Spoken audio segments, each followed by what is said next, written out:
Okay, what's up, everybody? This is Mr. Varlak going over the homework that was due on Thursday, October 9th. Thursday, October 9th. So, this is skill builder number 7. I'm going to go through it quickly. And if you need to make corrections or you need help doing it, then here we go. Okay, so right now I have first section's integers. I've got 4 times -2 times -2. So I've got 3 numbers. I'm going to break it up into 2 sections. I'm going to do this part first, then I'm going to do this part second, okay? So if I take 4 times -2, remember if we use the triangle says if I have a negative, and a positive. Okay, I can cover up the ones that I have. So I have a positive 4, I cover it up. I have a -2, cover it up. The only thing left over is negative. So when I multiply the first 2, I should get -8. Then I bring down the -2. I know if I have a negative and a negative, I cover up both negatives, then I should get a positive. Okay, so 8 times 2 is 16. So our answer is positive 16. Okay, here I have, you know what, I'm going to tell you what, you're going to do this one right here. So let's just try the same thing, try to work it out. Okay, here I have -5 times -5. Again, if I cover up both, a negative times a negative is a positive. 5 times 5 is 25.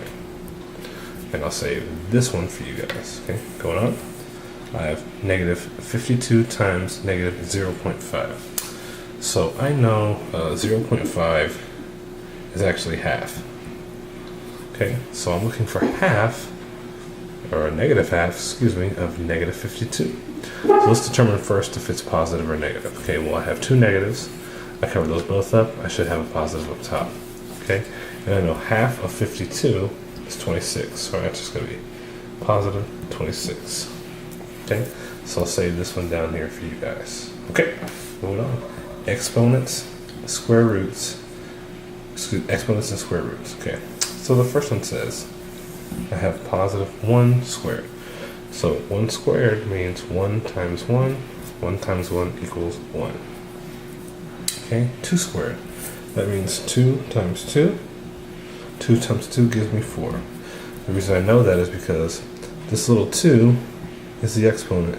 It tells me I have 2 2's. Okay, that's all it means. All right. So you have 3 more of those.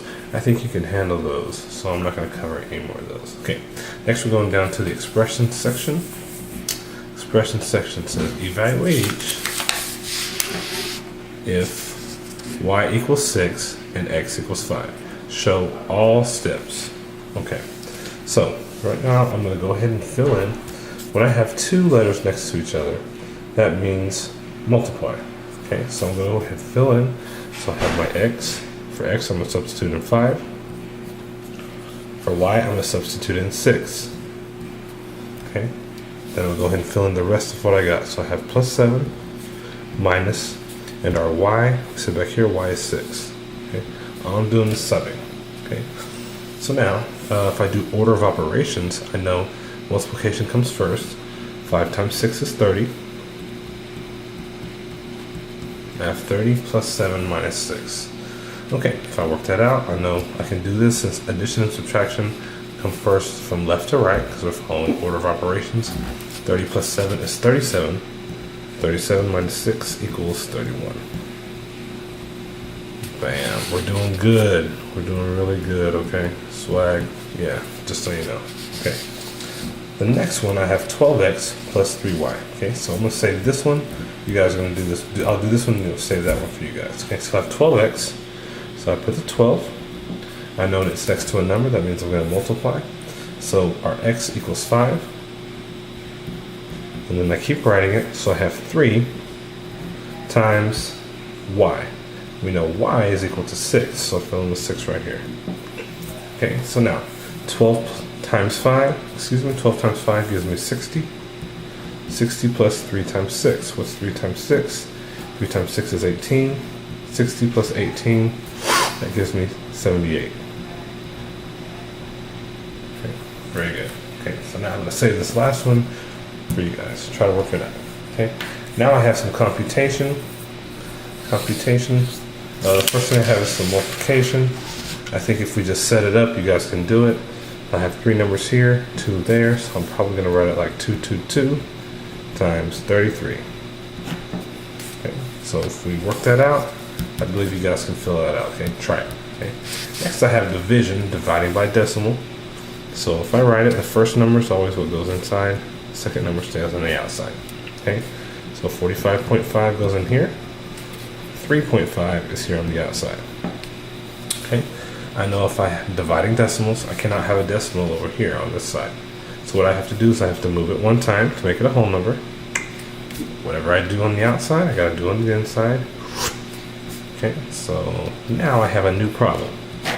My new problem is 455 divided by 35. Okay. So for division, let's see what you guys can do. I want you to try to work that one out. Okay. And next we have fractions. Fractions, they have the same denominator. If they have the same denominator, I can go ahead and add the numerators. If I have different denominators, then I have to find what we call the common denominator. So 6 plus 2 is 8. And do I add the 7s? No. I just keep the 7 because that's the denominator, and they're both the same. Okay, so now I have what we call an improper fraction. So I have 8 7s. I have to simplify it down in those terms. So that is called turning an improper fraction into a mixed number. A mixed number is just a combination of a whole number and a fraction. Okay, so if I can probably do this in my head, the proper way to do it is we divide 8 on the inside, 7 on the outside. Okay, how many times does 7 go into 8? 1 time. 8 minus 7 is 1. Okay, so I can stop there. This 1 is going to end up being my whole number. This other one is going to end up being my numerator, and the 7 right here becomes the denominator. Because we always keep the denominator, okay? So I write it 1, whole number, 1, 7. That's my answer. Okay, very good. Going on. Okay, I have 5, 6, and 6 eighths. When I'm multiplying, I can just multiply across. Okay, 5 times 6 gives me 30. 6 times 8 gives me 48. So you have to the last step on this one is to simplify.